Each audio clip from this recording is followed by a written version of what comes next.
22 जनवरी को अयोध्या में राम मंदिर के बीच भगवान रामलला की प्राण प्रतिष्ठा प्राण प्रतिष्ठा होने जा रही है। मगर ये आंदोलन बहुत लंबा चला। इस आंदोलन के शुरुआती दिनों में जो लोग जुड़े उनके कारण ही ये आज संभव हो पाया है।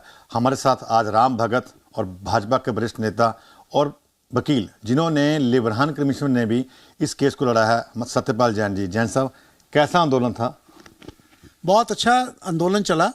हालांकि ये आंदोलन तो 500 साल से चल रहा था, लेकिन मैं इस आंदोलन के साथ 1988 में जब पालमपुर में भाजपा की राष्ट्रीय कार्यसमिति की बैठक हुई थी, तब एक प्रस्ताव पास हुआ था जिसमें ये मांग की गई थी कि अयोध्या में भगवान राम के जन्म स्थान पर मंदिर बनना चाहिए।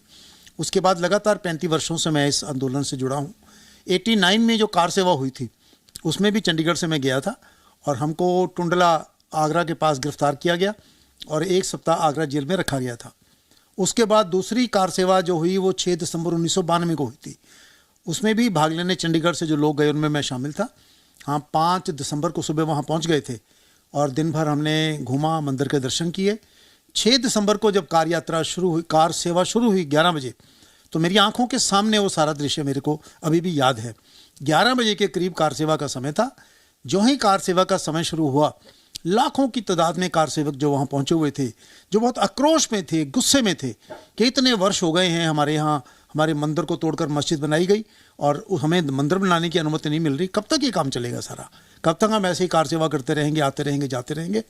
तो 11 बजे उन्होंने सारे सुरक्षा के घेरे, आयरन रॉड्स लगी हुई थी, कांटेदार तारें लगी हुई थी, सुरक्षा के एक के बाद एक घेरे बने हुए थे। एक वो तार जो गुलाई में तार होती है कांटेदार, वो लगी हुई थी।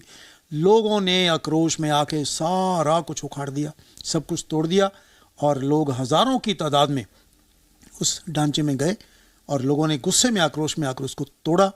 पहले मेरी आंखों के सामने बाई गुंबद गिरी, फिर दाई गुंबद गिरी और फिर शाम को 6 बजे तक तीसरी भी गिर गई थी। और जब वो तोड़ रहे थे तो याद है वो गुलाई में ढांचा था ऊपर से, तो उसमें से टूटने में दिक्कत आ रही थी, लोगों के पाँव फिसल रहे थे, लोग गिर रहे थे। तो फिर कुछ लोगों ने थोड़ी अपनी स्ट्रेटजी चेंज करके ऊपर से तोड़ने की बजाय जो दीवारें थी चारों तरफ, उनमें से ईंटें निकालनी शुरू की। तो जब ईंटें निकल गई तो ढांचा एकदम नीचे टूट के गिरा और मैंने अपनी आंखों से देखा जो लोगों में जोश था। मैंने आज तक किसी जन समूह में 5 लाख लोगों के समूह में इतना जोश नहीं देखा जो मैंने उस दिन देखा। कार सेवकों और राम भक्तों को आप क्या संदेश देना चाहेंगे? चले रहिए, चलते रहिए, होए सोई जो राम रची राखा, रचना राम रचाई, सब भगवान की रचना है, उसी की रचना है, चलते रहिए। और आज हम सारी दुनिया को पहले भगवान राम का संदेश उनके जन्म स्थान पर मंदिर के बिना देते थे। आज रामायण का सारा संदेश जो मानवता का संदेश है, जो सारे विश्व को शांति का संदेश देता है, इससे बड़ा संदेश क्या होगा कि भगवान राम ने लंका में रावण को हराने के बाद वहाँ राज करने लंका में नहीं बैठे थे, वहीं के उनके भाई को राज सौंप कर लौट कर आ गए थे। जब अधर्म हुआ तो राम ने उसके खिलाफ संघर्ष किया और जहाँ धर्म का पालन का प्रश्न आया, धर्म का पालन किया अपने पिता के कहने पर। हालांकि कहा नहीं था, मालूम हुआ कि पिता ये चाहते हैं, राज छोड़कर चले गए और जब शत्रु को पराजित किया तो उसका राज हड़पा नहीं, उसी के भाई को राज देकर वापस आ गए थे।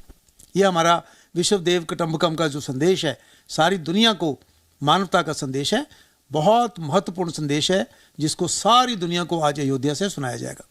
कैमरा पर्सन जसवीर मलिक के साथ नौ जोशी, जी मीडिया, चंडीगढ़।